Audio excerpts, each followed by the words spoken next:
Hello, everybody. This is Just Ask Julia. I am Julia Holian, and I'm here with my colleague Liz Helton. We are career transformation partners.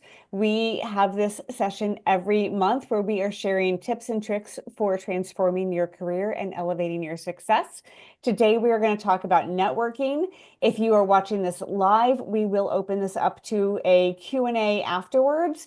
If you are watching this on YouTube or any of the other channels, please hit subscribe so that you can get notifications about future calls just like this. But let's go ahead and get started. So networking is actually one of my favorite things to talk about because I think uniquely, I look at networking as an opportunity for me to kind of grow and learn. And I'm not sure that everybody feels that same way. But we're going to talk a bit about how you can look at networking and approach it in a way that makes you feel more authentic and that you get out of it what you want to get out of it. And of course, put into it what you need to put into it. So the goal is to feel a lot more comfortable about networking.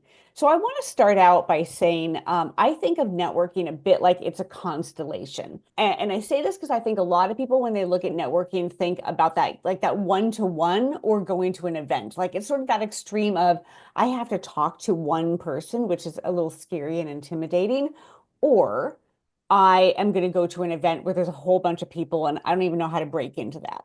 I want to kind of back up a little bit before you think of like the actual interaction and have you think of like your purpose in networking is to grow your constellation. So the focus on it is certainly you want to think of who are you going to meet, who do you know, but it's also going to be more about like who do they know. And I think sometimes people go into a networking situation where they think, okay, I'm now stuck talking to somebody who I have nothing in common with. They're not going to be able to help me. And when you think of it in terms of a constellation, you start realizing that sometimes you are looking at a person and you don't know who they know. So if you can consider trying to open up and ask more pointed questions to try to find out a little bit more about them, they might be able to offer something different because they might actually know somebody. I've been in business for years, and I can't tell you how many times somebody who I thought that I had nothing really in common with or could share with ended up helping me in some way down the line. And so I think you have to think about it, like this is just part of my constellation. It may not be that first point of contact. This one person might not get me that next job or that interview, but this person might help me in some other way. And then when you think of your constellation a little bit and like you're trying to build your clusters. So how you network, where you go, who you try to meet up with, you should be thinking of who are people that are maybe in my profession or in my industry or we have something in common because those are the people who most likely are going to be able to help you build off of that. So, you know, you've got your friends and family, the people you went to school with, the people that you worked with. Some of them are going to be able to help you, some won't, but that doesn't mean that it is a useless effort. So that's kind of my visual for you to kind of start this off is that it's just the constellation. It's not just you at the center of the wheel and the single spokes. It's who do they know and kind of going out from there. But I think it's important to consider what your goals might be for networking. So for a lot of people, they're thinking like, I need to land a job. Like right now, we're talking to a lot of people who are looking for that next position. But I think when you go into networking and you think solely about, I'm looking for a new position, what you're not necessarily focusing on and should be focusing on is if I'm looking to land that next job, I want to connect with people in a particular industry, in a particular company, or a certain profession. So when you're networking, you may go to this event or you may talk to somebody because the goal is to land a job. But think beyond that about telling them who you're trying to get in front of. So you might, at say, a networking event or even talking one-on-one to somebody, say, you know, I'm really trying to get my foot in the door at X company. I would love to have a contact there because I'd like to understand a little bit more about like what their company culture is, who they are and what they do. And it might be a place where I would want to work, but also I just think that they are in the environment that I want to be in. So you are letting people know specifically what it is that you are trying to connect with. Sometimes people like to put out a specific name, and I think that can be handy. But if you say a company name, you might get a little bit more. I think the same as if you are looking to learn a new skill. If you're networking because you're like, hey, I've decided that I've been in accounting and I want to go start graphic design. Well, you've got to start immersing yourself in things that are graphic design oriented. You want to meet people who do that kind of work. So you are going to be looking for conferences and events and meetups. People, where these people kind of come together. And that way you can find out from them, like, how do I kind of break into this? You may also be looking for a bench of contacts, which I think is smart. I think you've got to be talking to people and thinking, how do I build up um, this bench of people that I can follow, that I can learn from, I can maybe lean on, and certainly prop up. Do not forget about the propping up. I think half of your responsibility in networking is to promote and elevate other people because that helps you become more memorable and more valuable. So whatever your networking goal is, just think if okay, if this simply is like my goal, like looking for a new job, really in order for me to find a new job, I need to connect with these other people and the more you can tee that up, the better. But I would also say anytime you're talking to people, you've got to think of how am I staying relevant? And most importantly, how am I being seen? Like I need to be seen. I think visibility is really important, and people don't think about that. They might look at networking as something that is uncomfortable for them. And yet, if we shy away from that, if we stay away, if we stay in our house, if we try not to go to things because we're uncomfortable, the less visible you are, the harder it's going to be to advance your career. So you got to find ways to push yourself out there. And we're going to talk more about like some of the different ways you can do that. I also think, you got to be able to be prepared for change, for things that are going to happen. There's a lot going on right now. We're still seeing layoffs. We're seeing more hiring, which is great, but we're still seeing a lot of change and volatility out in the market. And I think that networking is the smartest thing to do in your career because getting that next job, especially like in today's market, is about who you know far more than like looking for jobs online and applying online. You want to keep things kind of current. So I know that I work with a lot of executives who are very, very busy. They're in very, very stressful jobs. And one of the things that they often say to me when they've decided that they're going to make some kind of a move is, I don't really have a warm network. I've been so busy in my job for the last 3 years that I have kind of stopped reaching out to people. And so it's really important that you don't do that, that you don't let that kind of go sideways when you get your next job. You want to make sure that you are always keeping in touch with people. So we'll talk about some of the ways to do that. One of the first and foremost things that you've got to think about in networking is what are you saying to yourself? I talk to so many people who don't like networking. And again, networking can be, a couple different things. It could be the one-on-one conversations, like just networking and reaching out to people individually. Networking could be going to an event, going to just like a networking event. Like if you're in accounting, you might be going to the Cal CPA event, or maybe you are in tech and you want to go to whatever is the Salesforce, annual thing that they have. It could be a really big, it could be, kind of medium size, it could be one-on-one. But we have different fears and different approaches to that. So what you're saying to yourself before you go into networking is important. So let me just tell you what I typically hear.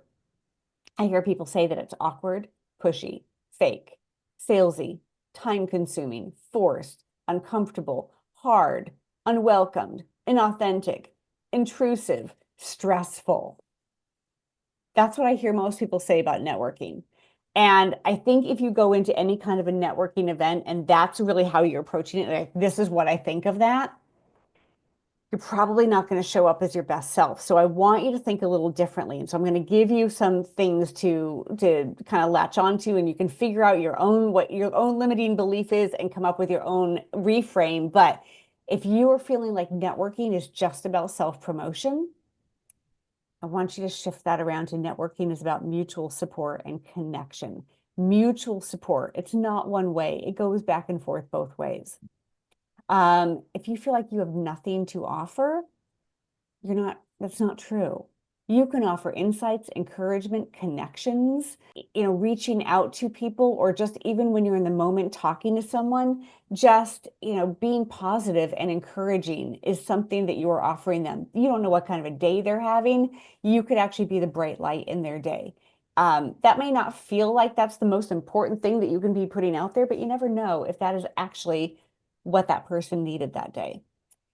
If you hate small talk, it feels really fake.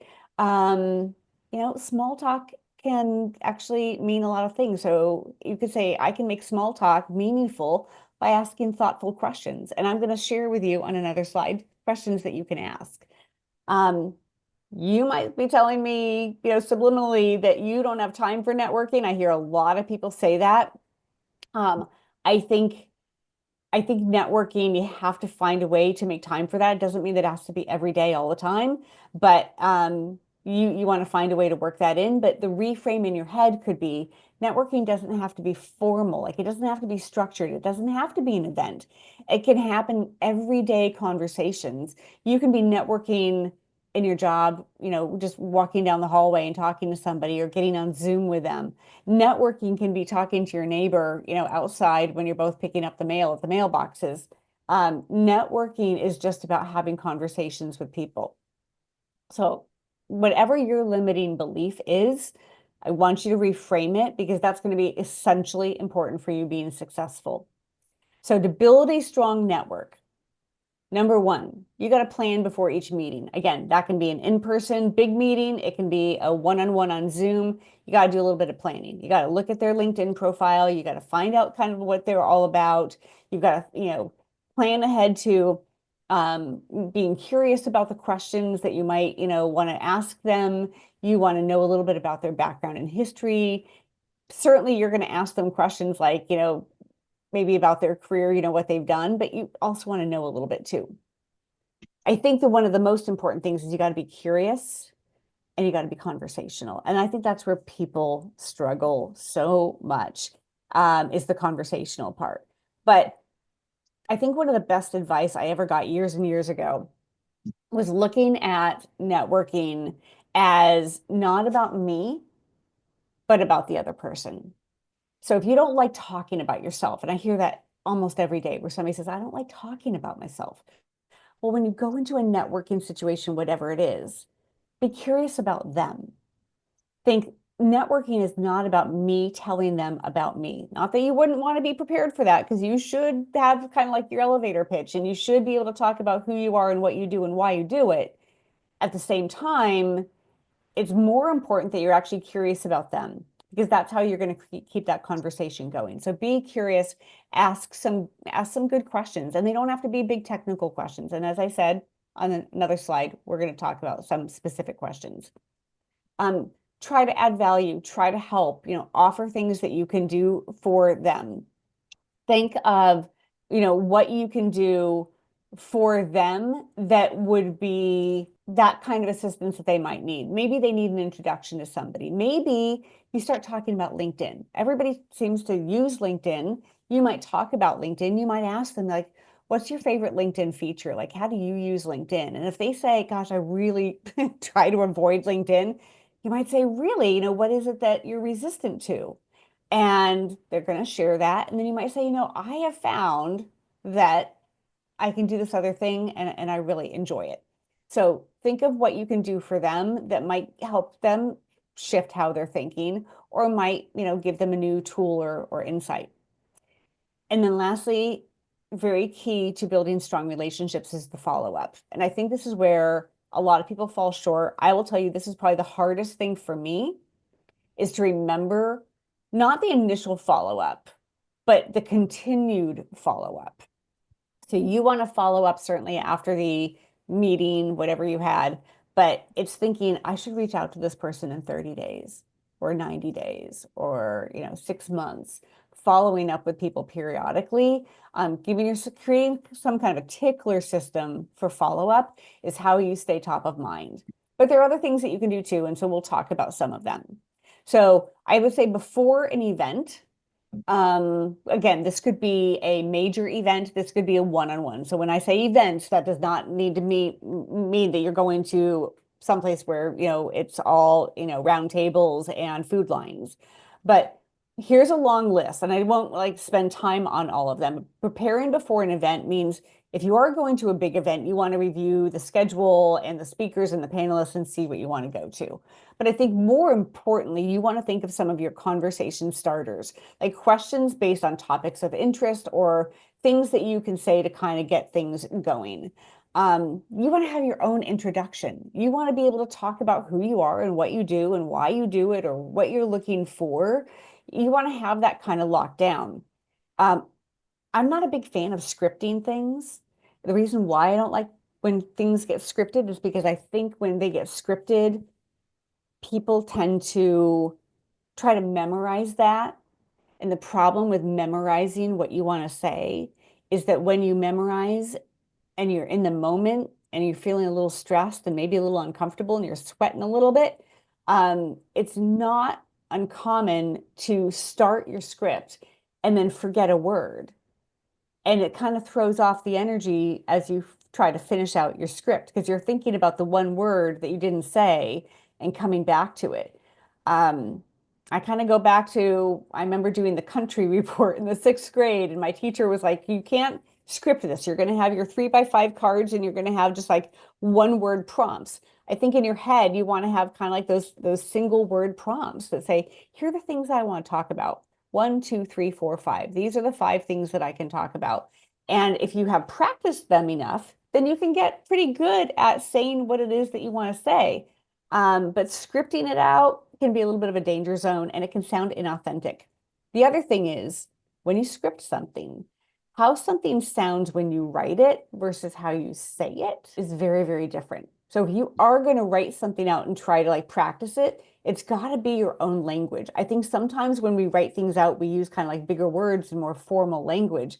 When you're speaking to somebody, you want to be more informal, more familiar, more approachable. And so the scripting sometimes makes you sound like almost over rehearsed. You should, I think, before any event, consider going into your LinkedIn profile and making sure that you've got that updated because people are very likely to go pull you up on LinkedIn. You may even be trying to connect with people on LinkedIn while you're even talking to them, like, hey, let me look you up and let's connect right here. And you're doing that. So you're going to connect on LinkedIn. They're going to go look at your profile. You want to make sure that it's up to date. And then the big question that I've been asked so many times in the last 3, 4 weeks is about business cards. And I don't know about all of you, but we kind of exhausted our business cards in the pandemic, and then we had a name change. And so Liz and I have not gotten new business cards, but we have a QR code, and that's what we kind of use when we go to events. And I think a lot of people are doing that these days. So if you want to have a business card or a digital business card or a QR code, whatever works for you, I would do that. So questions to ask. I know this is what everybody was probably hoping, like of everything here today is like, just tell me what to ask, tell me what to say, tell me what to do. I think when you first go into any kind of a more social event, you could easily, you're standing in the food line, the drink line, or you just sat down at the table. You don't really know what to say. You might have gone through the niceties of what you both do, but you might just say, hey, this is my first time at this event. Have you attended before? Or what's your connection to this organization? Or what do you like about the organization? Or have you been to a lot of these? You can ask those types of things. If it's an event where you've got speakers, you could say, what speaker are you looking forward to the most? Or what do you think has been the most interesting part so far? So you can do that for the event. But I think you can also get a little bit more personal. So I'm going to go through a couple of other questions here that I think, work really well. But if you've already kind of gone through the niceties of, what do you do? What do I do? And so on, you might ask them like, what drew you to that? Like, what drew you to that profession? And you could even say, is that what you always wanted to do? Or if you could do anything other than what you're doing right now, what would that be? You know, I know so many people who are in a profession, but they've got either a side hustle or they've got a hobby or they've got this interest. Maybe they are a musician or maybe they love to make jewelry or they love to do something else um, that's completely detached from the work that they do. Um, I think the more you can maybe get people talking a little bit like that, you're going to learn about people, and you often find that you make connections that way. So if you can get a little bit beyond the traditional questions and kind of get into something like that, it can really help create a connection. And that's one of the things to think about when you are networking. You really want to create that connection. And so once you can get beyond the formalities, get into something that kind of you learn a little bit more about them. I like asking questions like what's the best or favorite job you ever had? I tend to keep it on the positive, not the negative, like what's the worst job you ever had? Although you could go that route too. But I usually start with the positive. Um, I have been known to ask if you could go back in time to any era, what would that be? I love this one because there's some people who want to go back to the Wild Wild West. There's some people who are like, I really want to go back and talk to my grandfather. Um, it's a nice little icebreaker question. If you're a little bit more bold and quirky, you can set this up, but you could, look at somebody and say, so Marvel or DC, which kind of superhero franchise do you like to follow? Or you could say dogs or cats or mountains or beach. These might be not your opening questions, but they might be questions that kind of keep the conversation going. Because I think, again, when people say that it's stressful to go into networking, it's because you go in with your elevator pitch. You may have a couple of questions you're going to ask, which are usually the standard questions like, what do you do? Where do you work? Why are you here? Things like that. But how do you keep the conversation going is the hardest part of networking. So you've got to have a staple of questions that you feel comfortable asking that help you learn a little bit more about the other person. And it's going to have to take it outside of the forum in which you're talking to that person. Now, one of the easiest questions I think you can ask is, what's one fun fact about you that's not on your LinkedIn profile? Um, you know, I was in another meeting earlier this week, and one of my really good friends was in that same meeting. And I guess I had shared, or maybe I don't know where I was, but anyway, I had shared that way back when I was in college and coming out of college, I worked for a writing team down in Hollywood and was helping to write TV movies. And this person's like, I have known you for 25 years and I never knew that you did that. It's not on my LinkedIn profile. I don't typically talk about it, but sometimes we all have like these little things about us. So think of those questions that you can ask to keep that conversation going. If you take nothing else from today, think of what your follow-up questions are to keep conversations going and kind of create some curiosity. I've already mentioned this a little bit before, but follow-up is really key. You want to make sure that you are connecting on LinkedIn with anybody that you met or you talked to. I would send a note through LinkedIn, but you can even do other things on LinkedIn. I would post it, maybe a takeaway or an insight to the meeting or the conversation. And this is not just about a conference. So honestly, you could hang up from this call today and you could go into LinkedIn and say, I sat in this webinar this morning and the person was talking about networking. And the one takeaway I got from that was this. And you say what your takeaway was, or what you liked about it, or what you learned, or what you thought about yourself, maybe as a reframe. So you can do that on LinkedIn. I would say if you do that, tag the people that you met with, or the companies, or anything like that, so that you're adding things in. But it doesn't have to be a huge forum. Even if you went to lunch with somebody, you might go back into LinkedIn and say, what, I had the best lunch today. And one of the things I learned from the person that I was talking to is, and then you go into that. You could also make sure that you invite whoever you've been meeting with, for a follow-up conversation. And set some reminders to follow up with people down the line. Again, this is where executives really get stuck. They will meet with somebody once, they might have one initial follow-up and then nothing else. And then, most executives, to be honest with you, don't stay in their role more than 3 years. There's lots of different statistics about whether they stay in only 18 months or 24 months or 36 months, but they're moving all the time and they've got to keep their network warm. And so you got to have some ticklers to follow up with people. So other ways that you can add value. Nice list here. If you're like, okay, she's telling me all this stuff, but I really don't understand what are the things that I can do to help add value, whether it's in the meeting, in the conversation, or as a follow-up. Share knowledge, your insights, your advice, your resources. Connect people to other people. Ask them who they want to meet. Share, any of, your network with them. Offer support, encouraging them. Tell them about opportunities. If you hear about a job that's not right for you, but you know somebody else who might be perfect for it, tell them that this job is open. Or if you had heard about an event or something going on, let them know. Be on LinkedIn and follow those people. You're obviously connected to them. Comment, like, share their content. Tip on commenting on LinkedIn is make it substantial. Make it interesting, make it gracious, be curious and share something. If somebody else has done a post, comment on it with substance. Offer your help, any kind of expertise or feedback.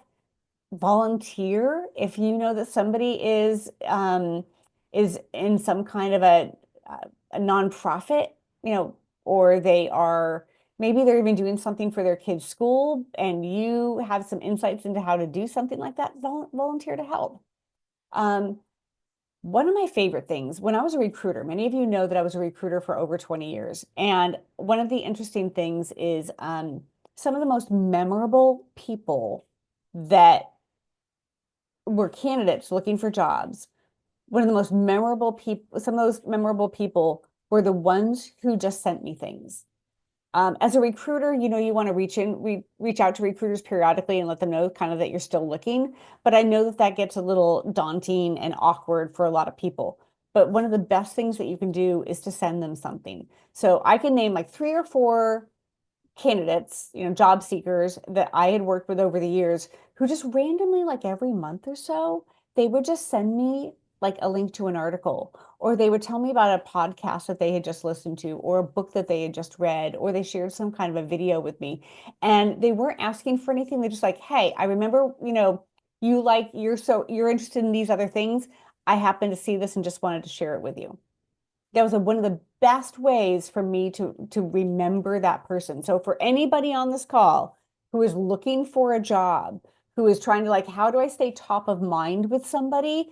That is a great way to add value and stay top of mind with them. And of course, post things. For those of you who have been following us for a while, you can go back into some of our YouTube videos and you're going to see on some of the LinkedIn workshops that we've led that we're always talking about how and when to post on LinkedIn. But when you do that, you can add different kinds of insights about, trends and things that are happening and things that you're seeing. So do try to post.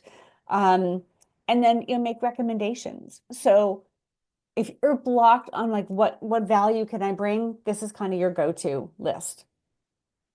So to wrap it up, the essentials for networking, not taking all the things that we just specifically talked about, but I want you to make sure that you are visible. Networking is about visibility, not just when you're in a job search, but in every day, you need to be visible. If you are sitting in your home and you're not getting outside or you're not connecting with people, you're not as relevant. And so you want to make sure that you're visible.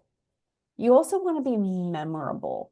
Being memorable can be asking those kind of witty, maybe slightly unusual questions. They're safe questions, but something like that. Memorable could be that you're the person who wears a bow tie. You're the person who always wears the colorful glasses. You're the person who always wears, I don't know, high top sneakers with a suit or something. If you want to do those quirky little things, you can go ahead and do those. But I think the best way to be memorable is to make the other person feel good and feel seen. that's going to be sort of that feeling is what is more important. I think it's Maya Angelou who said, "People won't remember what you said, people won't remember what you did, but they will remember how you made them feel." So being memorable is a lot about how you make them feel as well. Be curious. Make sure you're asking questions. Keep the conversation going. If you can't keep the conversation going, you sort of end up sort of dimming your light. So you want to be curious. Plan ahead, talk about that, make sure that you are prepared for any conversation. And then my secret tip for when I go to a networking event, by the way, I may be a extroverted introvert, but networking events make me a little uncomfortable. Like as I'm walking up to the door, I'm sweating a little bit, I'm getting a little stressed. But one of the things I found works really well is I go find other people who are standing by themselves and I talk to them because they are the ones who are so grateful that you came out and talked to them.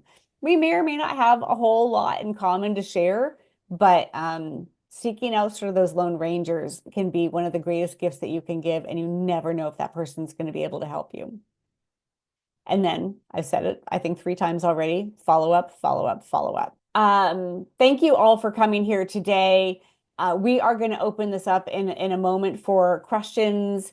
And for anybody who is watching this on our YouTube channel, watching it virtually, afterwards, please link to subscribe so that you can get notified about upcoming events. And please join us first Friday of every month, 9 a.m. Pacific. Just Ask Julia is what we call these sessions, and it's our opportunity to give back to you and to also hear from you what is on your mind.